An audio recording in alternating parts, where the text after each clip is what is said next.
We have the great joy to welcome in the midst Hazrat Inayat, who is today with us once again, as we always look forward to and hope for every 2 months.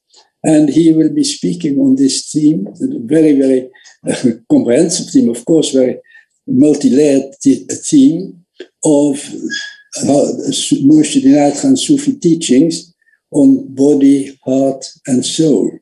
Now, we all know that Moshe has given many, many different lectures because on the mind, and Moshe, the wonderful psychologist he was, gives many, many teachings on the mind, the different divisions of the mind, and of course the soul's life is a central theme of all Sufism, and in a very remarkable modern way developed by Moshe Inayat in his metaphysics. But of course, all mysticism, all Sufism, and more in particular all Indian Sufism, really very much start from the physical existence as well. We know that from yoga, from all the forms of physical mastery which are developed, and of course we know it also from the development of personality, which too has to start with care for the physical existence, and from there proceeding to the psychological one, to the mind and the heart, which you are doubtless all familiar with, and then ultimately to the metaphysical fulfillment of the soul's life. So these are these three dimensions, which are the essence of Sufism, and you know with what clarity Moshe Inayat divides the human being in these three different aspects of being: the physical, the psychological, in the sense of the mind and the heart. And as you know, Moshe always says, the mind is the surface of the heart, and the heart is the depth of the mind. That is that second layer of the human being, anticipating the progress in mysticism to that third layer of being of the life of the soul and of the divine illumination hidden in the depth of the soul. So that is going to be the theme this afternoon. And as I said, we had this great joy and privilege to have Hazrat Inayat with us this afternoon. And so may we ask you, Hazrat, kindly to start we're eagerly listening, hearing to what you will be telling us, teaching us this afternoon. And thank you so much for being here. Despite your very, very busy schedule, you still find an opportunity to be with us this afternoon. It's an honor to be with you, Sheikh al-Mashayikh, and a joy to be with all of the friends who are gathered here today. Welcome. As always, I find myself in an awkward position because I feel so reluctant to say anything at all when Sheikh al-Mashayikh is present. I turn to him as the definitive interpreter of Hazrats' teaching. And while he is here with us, I can hardly find any words of my own. And my only justification in speaking today is that he himself has urged me to do it. So how can I refuse? But it is, in any case, an honor and a joy to participate in this session of study, in which we have the chance to investigate a body of teachings which is really endlessly rich. And its richness is not purely theoretical. The richness of these teachings has very practical and very tangible implications for our own lives. So let's proceed. Now, I know that many of you are following the Sufi path, and you know that in this path, one of the very primary practices is the practice of the purification breaths, the 20 breaths that are done each morning and which are related to the elements. These breaths that are done as a purification, breaths which culminate in the prayer Nayas. And as you know, the words of the prayer Nayas are, Beloved Lord, Almighty God, through the rays of the sun, through the waves of the air, through the all-pervading life in space, purify and revivify me, and I pray, heal my body, heart, and soul. Amen. This prayer ends with the evocation of the human being as a composite of body, heart, and soul. Now, earlier in the prayer, we find the lines, through the rays of the sun, through the waves of the air, through the all-pervading life in space. There is a certain symmetry between these three images and the three aspects of the self with which the prayer closes. The rays of the sun are very evident. The eyes can clearly perceive the rays of the sun. In fact, it's through the rays of the sun that the eyes perceive all that they do perceive. And so this evocation speaks to the first aspect of our selfhood, which is embodiment. Embodiment is the most evident, the most tangible aspect of our life. It's highly evident to the senses, so evident that it tends to eclipse other aspects of the self. But there are other aspects. Through the rays of the sun, through the waves of the air. Now, the air is invisible. We can't see it, but still we can feel it. We swim in it, it surrounds us, it enters us, it goes out. We feel it buffeting our cheeks when there's a breeze. So it's accessible to our senses, but only partially. It's more hidden. The mind and the heart are like this. And then we come to the all-pervading life in space. The all-pervading life in space is still more hidden, less obvious to the senses. And yet it is everywhere, always. Underwater, there is no breeze, but the all-pervading life in space is there. Or in the space between planets, there is no air there, but the all-pervading life in space is there. You can block out the sunlight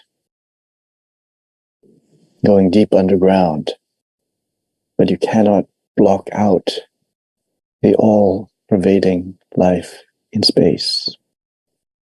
The fifth element, ether, which Moshe calls an akash, an accommodation, that which holds everything.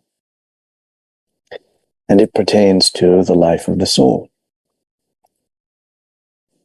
So there's a symmetry between the rays of the sun, the waves of the air, the all-pervading life in space, and the body, the heart, and the soul. Body is most tangible, most evident. The soul is most hidden and yet most enduringly present and pervasive. And between the two, there's a bridge. And that bridge is the mind-heart complex. Because as Sheikh al-Mashayikh reminded us, they're not really two things, they're one thing. The mind is the surface of the heart, and the heart is the depth of the mind.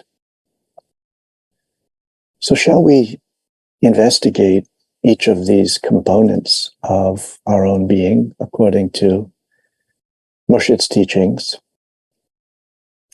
It's important to clearly examine what he says about each one of them, because his definition of the soul, for instance, isn't necessarily the same definition that you find in popular literature. He means something very particular by the soul. And so it behooves us to understand exactly what he means. But let's begin with the body. As Sheikh al-Mashayikh reminded us in the Sufi path of Murshid, the body is not something that is disregarded. On the contrary, the whole path begins with a certain physical education. The arc of the path pursues first concentration, then contemplation, then meditation, then realization. Concentration, the first stage, very much concerns physical discipline, stillness, the slowing down of the breath, the steadying of the gaze. These are all physical acts. These are Murshid's words. Many people think that the physical has little to do with the spiritual. Why not, they ask, cast the idea of the physical aside in order to be entirely spiritual? If without the physical aspect of our being, the purpose of life could be accomplished, the soul would not have taken a physical body, and the spirit would not have produced the physical world. And the conception that the physical body is made of sin, and that this is the lowest aspect of being, will very often prove to be a mistake. For it is through this physical body that the highest and the greatest purpose of life is to be achieved. A person only calls it his physical body in ignorance. Once that knowledge has come to him, he begins to look upon it as the sacred temple of God.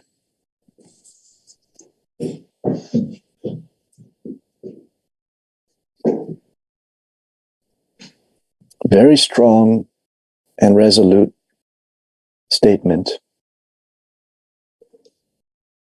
And there is a need for such a statement, because throughout the history of spiritual movements,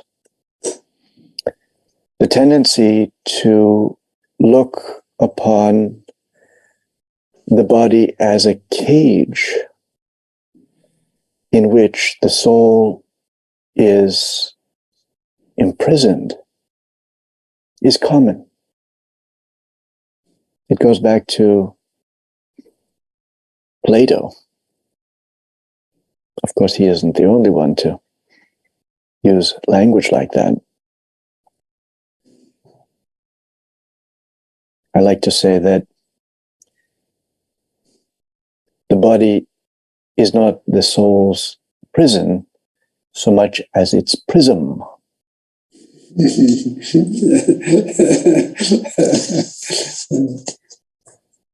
Think of how a ray of colorless light sent through a prism, a crystal prism,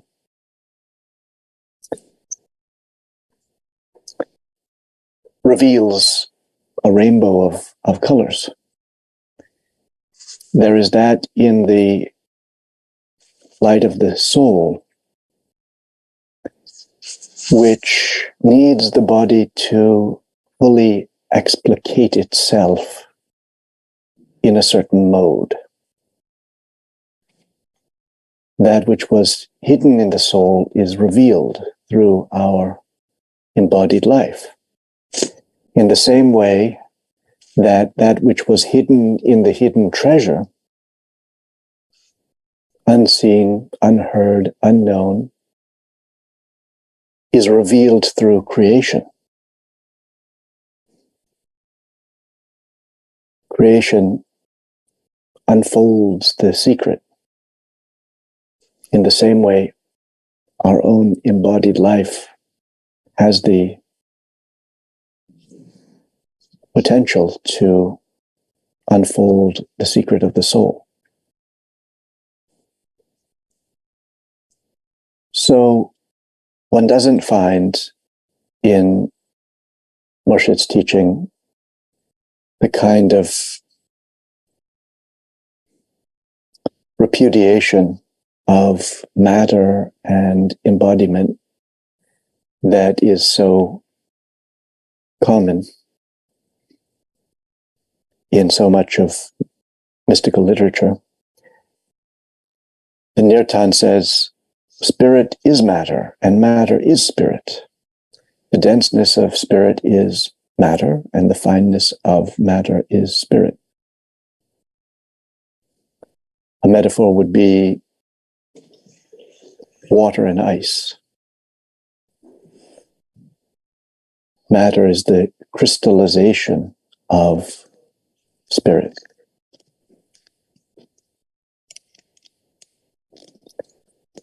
And spirit is the evaporation of matter.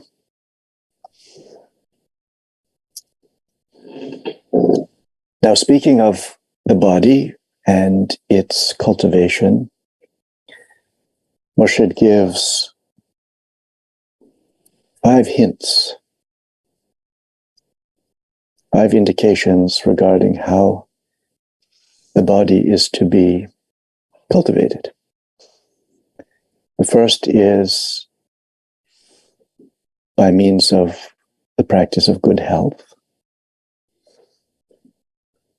Murshid says this body is the sacred temple of God, but he says it is only the sacred temple of God in potential. It was made to be the sacred temple of God. But if it is profaned, it isn't fulfilling that function. So we have to consecrate it anew as a temple, and treat it as a temple. And the care of our health is part of this. Having been given this profound dispensation, it's our responsibility to take good care of it. Now, it's true, of course, that every human body is susceptible to illness. It's part of our common condition. And one ought not blame oneself for illness. However, it is one's duty to do all that one can to take care of the body, preserve one's health as well as you can, And that means, for instance, taking care in what one eats and drinks. The second hint concerns balance, avoiding excess in any direction, and particularly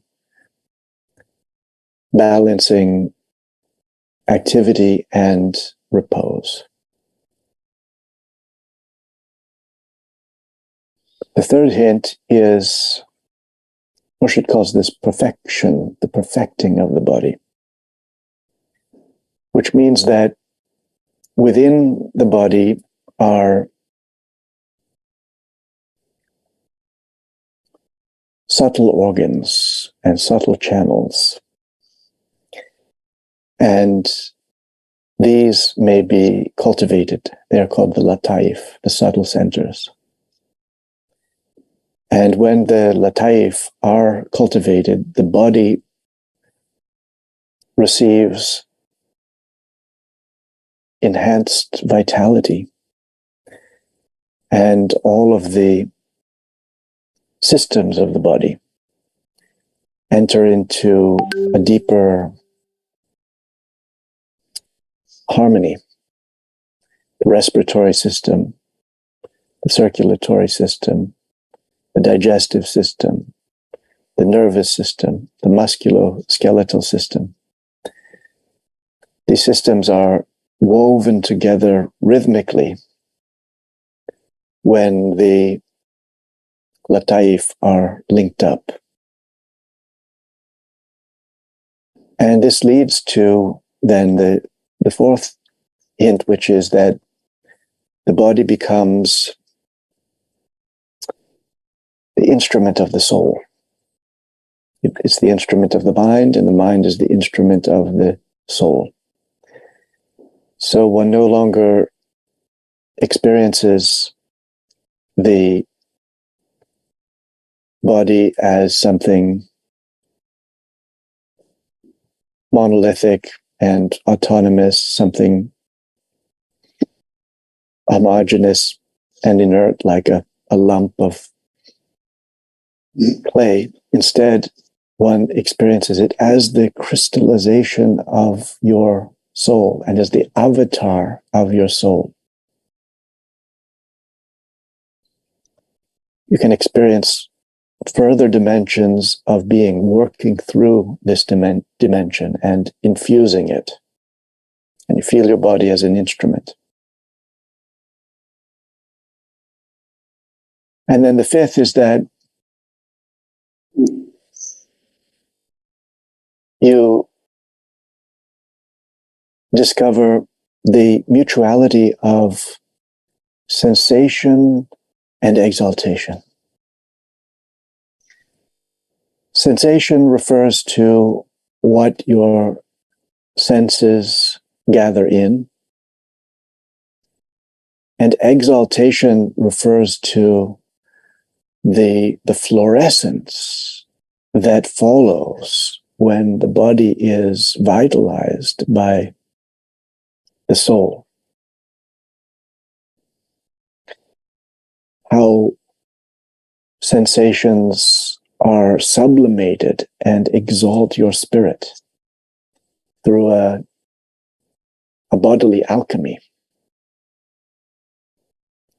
It's as though the divine being is infusing creation with meaning, particles of fire falling as rain through the cosmos.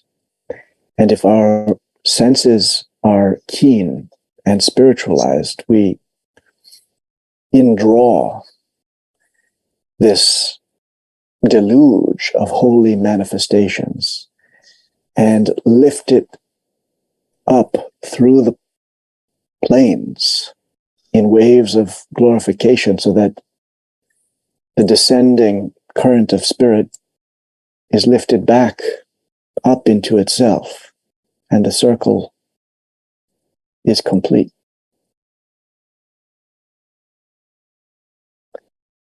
the body is capable of participating in this circle, in this spiral, this gyre,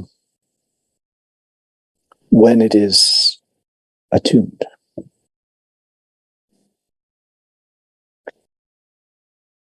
Let me share with you now another passage from Murshid on the body. Our physical body is constituted of the 5 chief elements which compose even the whole universe. The skin, flesh, and bones show earth properties, and the blood, perspiration, and saliva represent the water element. The heat in the body and the digestive fire in the system denote the fire element. The breath and its inner work within the body, which enable us to stretch and contract, and the power of movement, which does not allow us to keep still for one moment, represent the air element. The ether element in us is that which controls our activities and gradually consumes all other elements. It is for this reason that a child is more active, while an aged person is still and inclined to inactivity.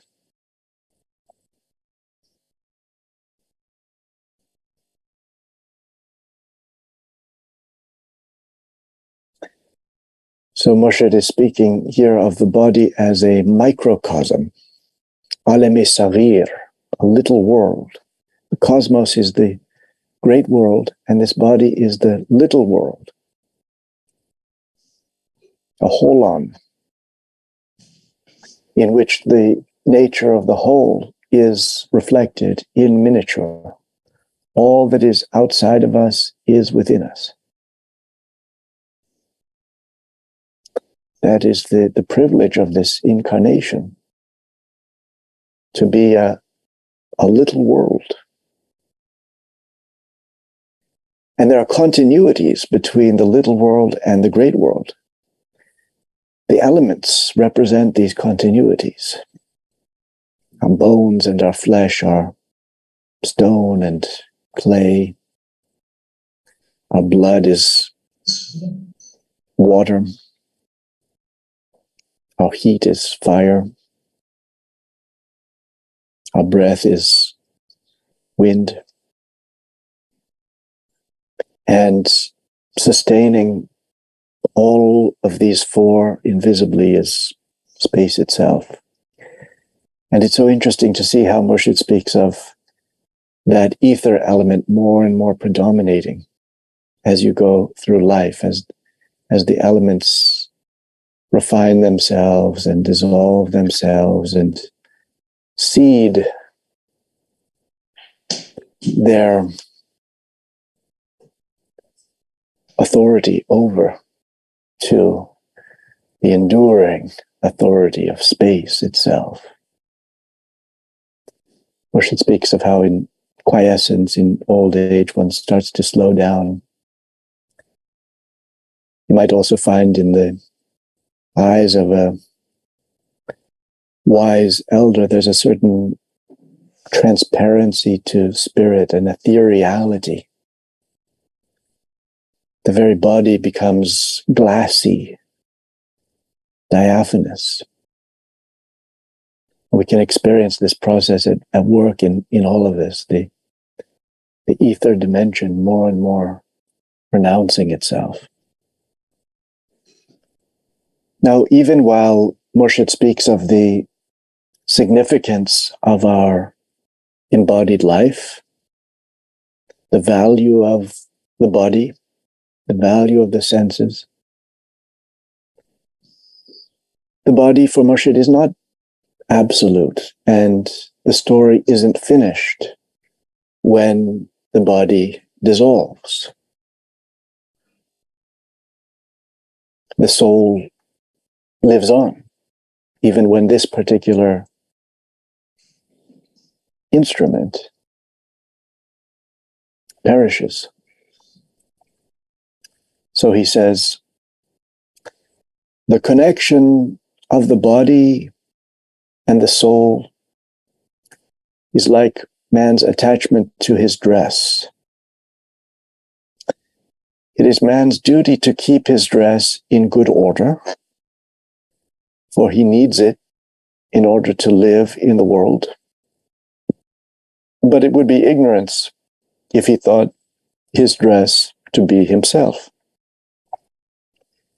Yet as a rule, this is what man does. How few in this world stop to think on this subject, whether this body is myself or whether I am apart from this body,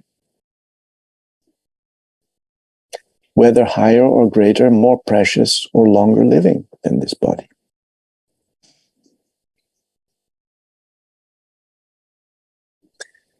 Now, if one identifies solely with the body, then one is really anticipating death as an absolute finality. And then when death comes, one has convinced oneself so utterly that this is the end, that one will hardly be able to recognize the endurance of life.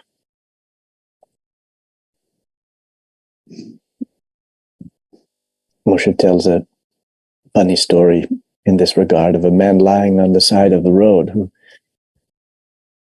had a fall and had convinced himself that he was dead, and someone came along and said, are you all right? And that man said, no, I'm dead. And the other one said, well, you can't be dead. You're talking to me. No, I've had a fall. I'm dead. Well, that is the condition of the mind if it has come to so closely identify its life with the life of the body. Once the body perishes, it will have no conception of a way forward. But one who has learned to enter into the life of the mind, and beyond the mind and beyond the heart to enter into the life of the soul, when that person dies, it's just like the removal of a garment, putting aside the garment and going on. And of course, we do this every night in the depths of sleep. But when we wake up, we have no memory of where we've been. Now, there is a question that Moshe leaves a little bit ambiguous in his teachings. Moshe is very clear that the mind continues after the body has perished, and one lives in a mental body, and in just a moment we'll talk about that. But the subtle body within the body, the pranic body, what is the condition of the pranic body, which is in a sense physical? It belongs to the world of Nasut, but it exists in a very subtle mode, the energetic body within the physical body.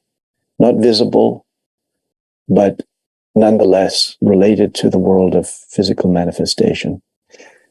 When the physical body disappears, what becomes of that body? Moshe isn't very explicit on this subject, but when he speaks of the pranamaya kosha, he seems to be speaking of this, and certainly the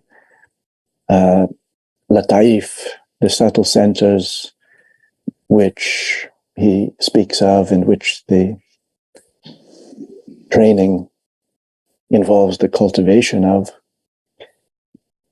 All of these inner organs and the pathways between them point to this subtle and yet still manifest aspect of our being.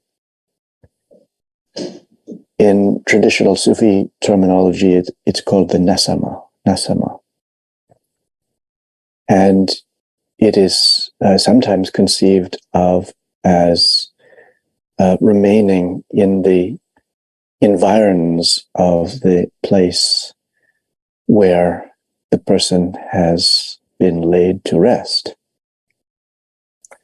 Ultimately, it dissolves away, and that which is its harvest, that which it has gleaned from life, is transmitted to the mental body. And we turn now to the mind and heart. Now, something very significant in Murshid's teaching is that Murshid does not conceive the mind as a byproduct of the body. So Murshid's conception runs counter to the contemporary materialist scientific view that consciousness is a product of neural activity in the brain. And the genesis of the brain is what enables mental activity to occur. And when the brain shuts down, that activity is going to cease. Murshid looks at it differently, because from the perspective of the Sufi path, the body is a product of the mind, not the mind a product of the body. The body is the mind's instrument. A metaphor one might consider would be the metaphor of a radio. We are constantly immersed in radio waves, but we don't make them out. But if you have a radio, you can tune into a certain frequency and hear the song that's being played. So the body tunes into frequencies of the mind, but that doesn't mean that those frequencies are dependent on the existence of the body. Those frequencies still exist in the air, even when the device is no longer present. So there was a mind even before the body was formed. And to me, Carl Jung's theory of the collective unconscious points to this, because it points to an acculturation that reaches us beyond the immediacy of what we are exposed to as children. It seems to suggest an emergence into the human condition, whereby we have a prior access to the psychic reality of humanity. And our participation in it then becomes, through our incarnate human existence, personalized and actualized in a mode that is specific to our life story. But that life story is embedded within a sphere of thought within which we are immersed from the start. Murshid speaks of this as the jinnic condition. And he says, the jinn is an entity with a mind, but not a mind like that of man. A mind more pure, more clear, and illuminated by the light of intelligence. The mind of the jinn is deeper in perception and in conception because it is empty, not filled with thoughts and imaginations as is that of man. It is the mind of the jinn which may be called the empty cup, a cup into which knowledge can be poured, in which there is accommodation.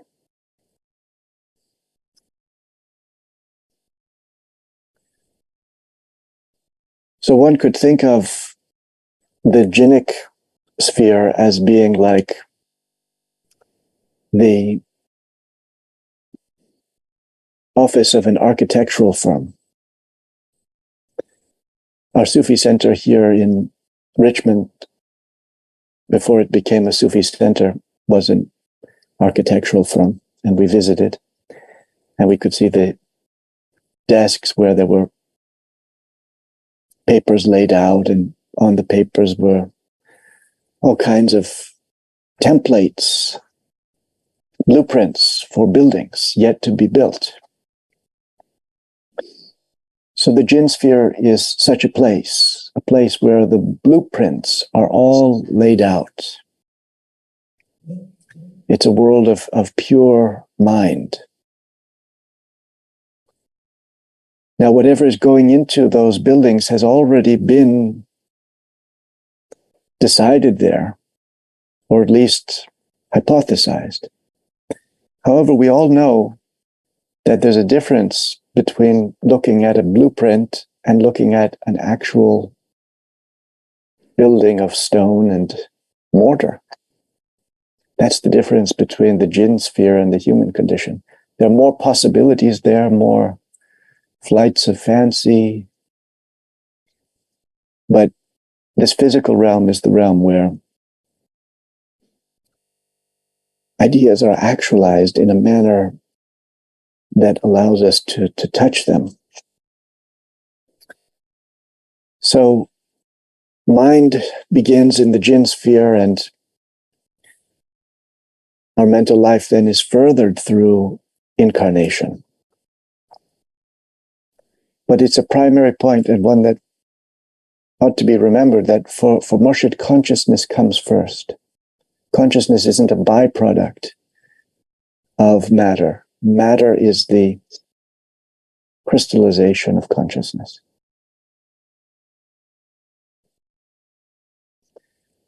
When Murshid speaks of the mind, he tends to speak of 5 aspects: sensation, memory, imagination, will, and identity.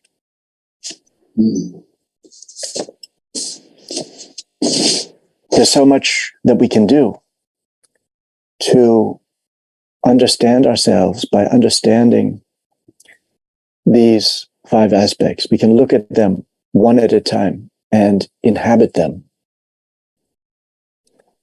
and develop them.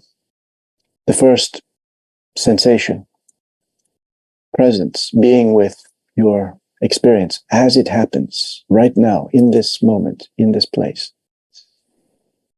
Being present. But the second is, we're not only present to this moment, we also carry the resonance of the past. We bear within us all that we have experienced previously. It isn't lost. So, memory is an art. But not only do we have access to what is here right now, showing itself to us, and what we have been shown before, we also may conceive that which we have never seen before and do not see with our eyes even now. And that is imagination, creative power. So we're not only a record of the past, we're not only reactive, but we're also creative. As the Romantics would say, not only the mirror, but the lamp, not only reflecting, but radiating. And then there is will. Sometimes this fourth aspect, sometimes Moshe identifies it as will, sometimes as reason. It's the determining function, the ability to compare alternatives, to choose, to act, volition, agency. And then fifthly comes identity. And of course, this can be seen on multiple levels. One aspect of identity is our self-image, our persona. And that, as we know, is changeable. Changes day by day, depending on what we see in the mirror or what someone said to us, whether we've been praised or blamed.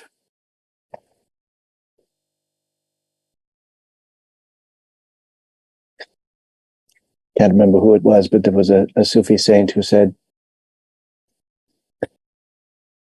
if someone says to you that you're a very good person, and that makes you happier than if that person had said, you're a bad person, then know that you're still a bad person.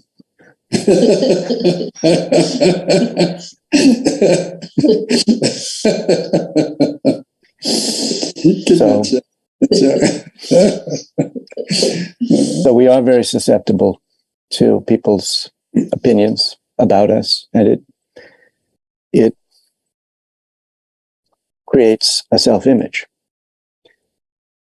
But beyond that self-image is something that is utterly beyond it, which is just the I-ness, the I, which really doesn't alter in any way,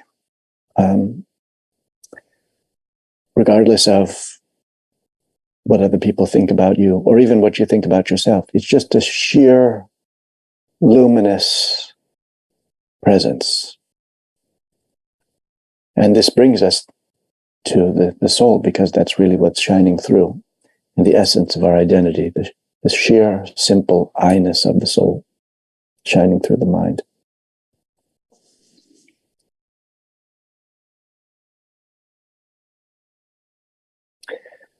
Now, when we pass away, we'll live in our mind. When the body disintegrates, we live in our mind. That's why Murshid says that the mind is like a spider's web that we're weaving now and that we're going to live in the future.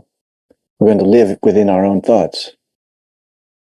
Right now we have this external, seemingly objective world around us, and our thoughts are apparently somewhere in the background. But in the next world, in the mind world, the thoughts will be the foreground. That will be our environment. But then we'll have a body within that mind world, which is a body reflecting our own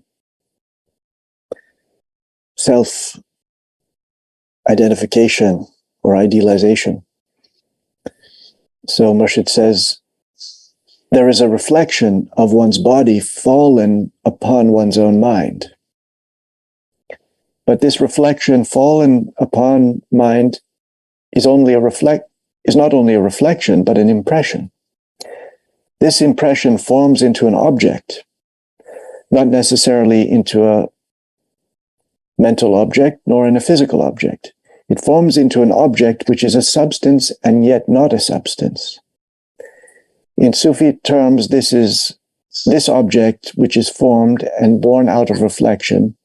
This object which is completely like one's own physical body is called hamta, which in other words means etheric double. Everyone sees this in one's dream. The thing one sees in one's dream is this object. But a developed soul does not need to dream in order to see it. He can see it in a wakeful state if he wants to. So this is the picture of yourself that you have in your own mind as your dream body. And it's informed by the nasama, it's informed by the subtle, the vital aspect of the physical body. Perhaps a good example of it would be the story of Dorian Gray, Oscar Wilde's story of Dorian Gray, where there's a portrait of the protagonist in his attic, and he's up to all kinds of untoward deeds. He's up to no good. And physically, he remains a healthy and good-looking young man. But that portrait in the attic begins to alter and shows his psychic state. Now, of course, the reverse could very much be true, that someone's physical body could be subject to harm of various kinds, while their inner image, in fact, is becoming all the more beautiful and radiant. So there's an inner body that lives within the mind and that becomes our vehicle in the hereafter. And that body is, of course, it's malleable and it's capable of evolving, but it tends to reflect our perception of our physical self. Now, I've already spoken for a long time, but let's make sure not to leave out the soul. So the soul shines through the mind shines through the body.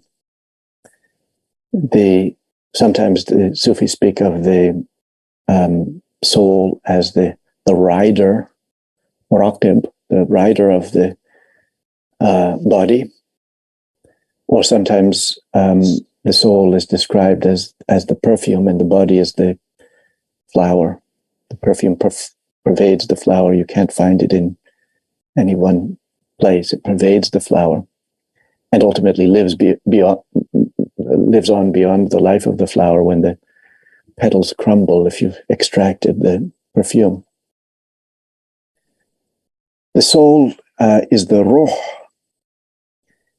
in Sufi language, and not the nafs.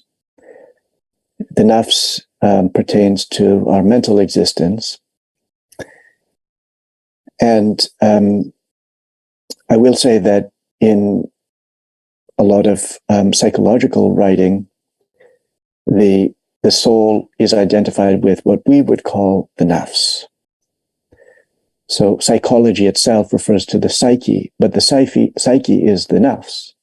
Now, of course, the nafs has different aspects, not only the nafs al-amara, but also nafs al-lawama, nafs al-mutmaina. So they're very refined, very profound aspects to the nafs, but still it's the nafs. It's a mental sphere. The soul is different.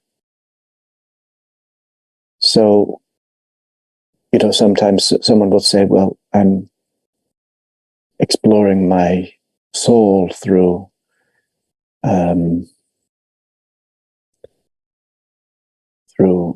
painting or poetry or so forth. yes, it may be that the ruh is shining through the nafs there, but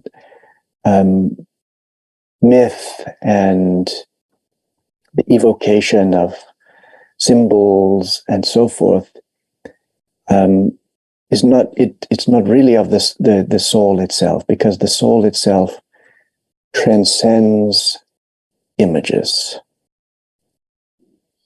So the soul might shine through images, but when one is working through images and the evocations that derive from them, it's really still the world of the mind and the heart. It's really exploring the heart.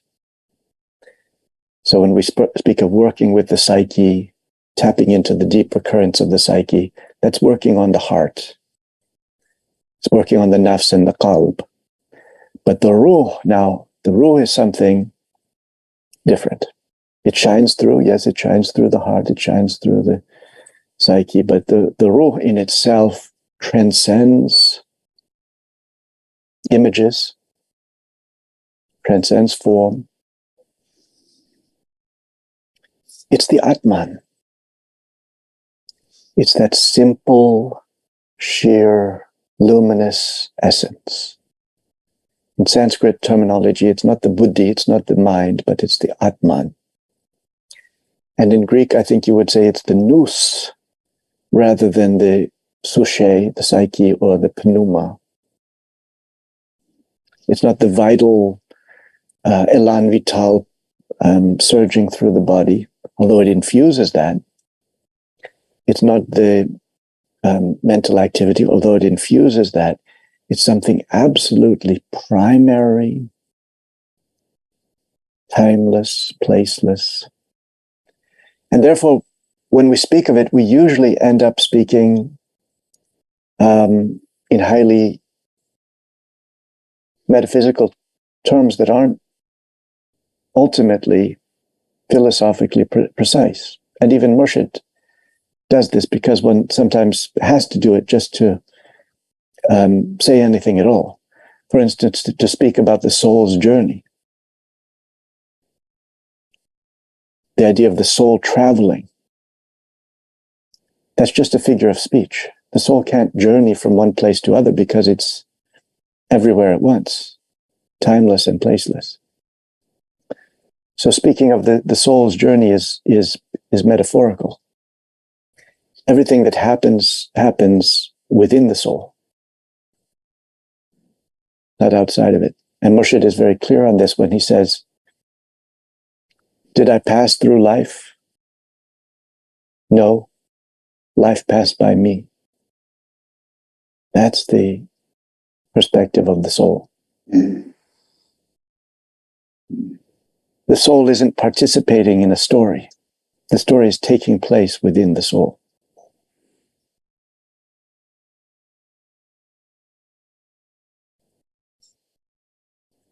Murshid says in the phenomenon of the soul, the external life, the external self, the mind and the body have confined a portion of the whole consciousness. The same portion is in reality the soul. It is as if a line were drawn upon a cloth, marking off a part of it as separate from the whole. Upon the soul is reflected the happiness or misery, the joy or sorrow of the external self. But the soul in itself is neither sad nor joyful. The soul is neither subject to birth and death, nor does it increase or decrease. It neither evolves nor degenerates. If we stand before a mirror clothed in rags, the mirror holds the reflection of our rags. But it is not itself in misery. If we stand before the mirror covered with pearls and diamonds, the reflection of our pearls and diamonds falls upon the mirror. But the mirror does not turn into diamonds or pearls. So it is with the soul. It is neither a sinner, nor is it virtuous. It is neither rich nor poor. All life's joy and sorrow, ups and downs, are reflected for the time being upon the curtain of the soul, and after a time pass away. Therefore, both the joy and sorrow of yesterday are nothing to us today. The soul and the body of the same essence. The soul has formed the body from itself. The soul being finer, the body grosser. What in the soul may be called vibration, in the body becomes atom.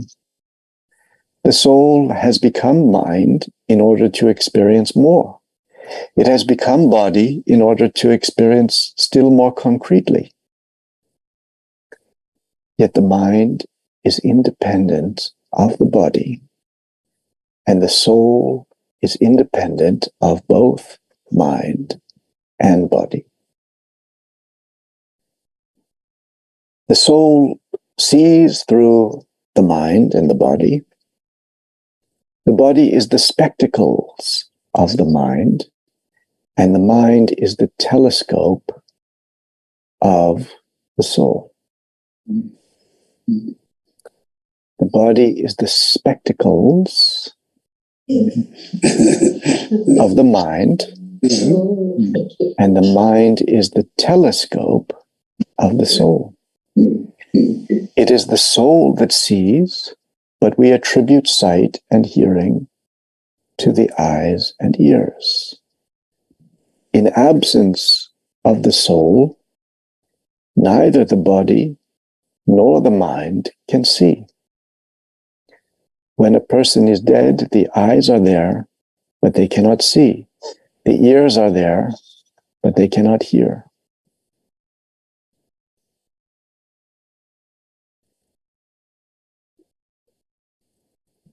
The work of the soul is to know and to see, and the work of the mind and body is to act as a magnifying glass for it. The mind sees the body alone, but the soul sees both the mind and the body. Neither the body nor the mind is able to see the soul. The mind sees the body alone, but the soul sees both the mind and the body. Neither the body nor the mind is able to see the soul.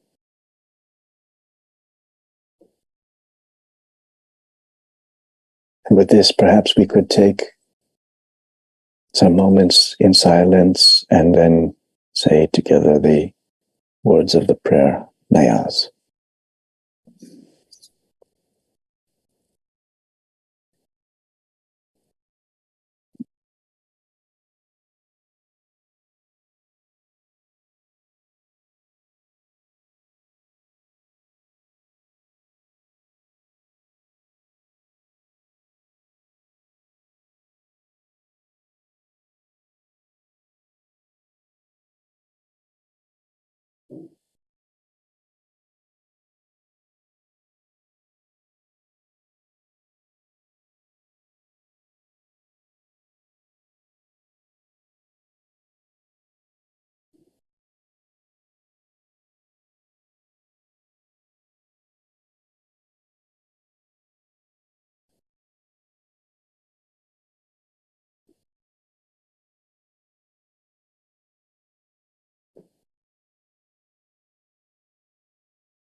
Beloved Lord, Almighty God, through the rays of the sun, through the waves of the air, through the all-pervading life in space, purify and revivify me.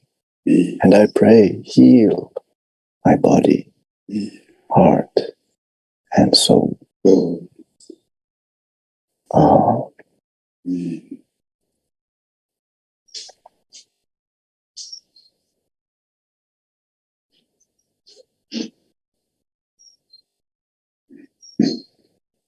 So friends, I see that we have a little bit of time left, and I wonder if our esteemed Sheikh al-Mashaykh would offer us the kindness of an offering of your insight into the theme that we've explored just now, and perhaps you would respond to questions that may exist within this group. Well, I must say, Bizia, what you have given us this afternoon in these few hours, really, this little time, is just phenomenal. I was so very deeply impressed by the extremely inspiring way in which you have summarized, but it's so profound and so inspiringly, Hazrat Inayat's teaching on these very three phases of human life: the physical, the psychological, and the soul's life. And all that in this, with this, to this extent of profundity, of understanding, one might really say, the more one is familiar with Hazrat's teachings, the more impressive it is the way in which you not only summarize them, give them a profound background, and it brought out the illumination of these teachings, how they are linked together, and in what way they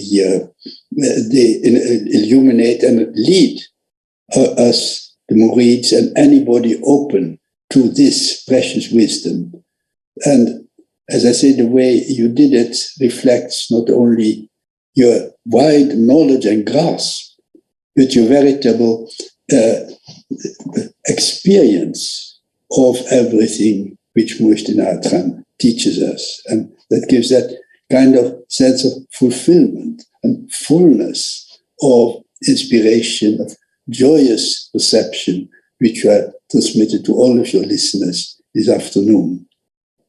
As I say, I'm profoundly grateful for this wonderful teaching you have given us, and I'm sure all of us will carry this along with us in the depths of our heart and our consciousness, and we hope to be enriched further by everything you say and everything you illuminate of your grandfather's work, and everything which you are able to represent its essence in a way which, again, is a rich inspiration for all of us. So many, many times, Jazakallah, in every conceivable way.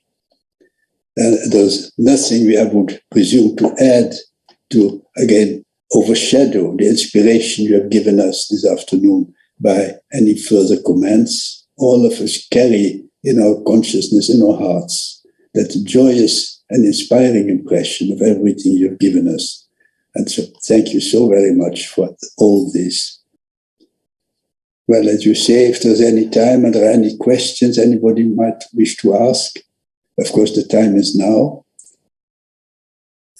It might also be that everybody says, well, let us just meditate on all the riches we have received and try to deepen into that and to have our own profound experience of all that which we have received.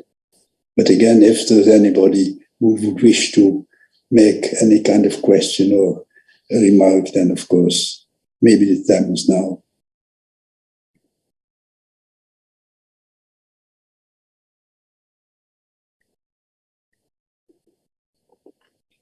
Well then, if that's not the case, then you all of us, eager listeners, eager Murids, eager people to have sought this path of the inner life and have found it in this precious Sufism of Hazrat Inayat Khan. as it has been elucidated to it this afternoon by Pirzia. Let me then remind you with one maybe concluding word, which I might have cited before, but I also find it most instructive. When Hazrat Inayat was asked, Murshid, what is the best word? And Murshid replied immediately, silence. And in that silence, we carry with deepest gratitude that illumination which I've received this afternoon. Again, Pirzia, thank you so very much. And looking forward to listening to you this evening again, inshallah. Until then, Khuda Hafiz, Jazakallah, and thank you so very much for all you have given us.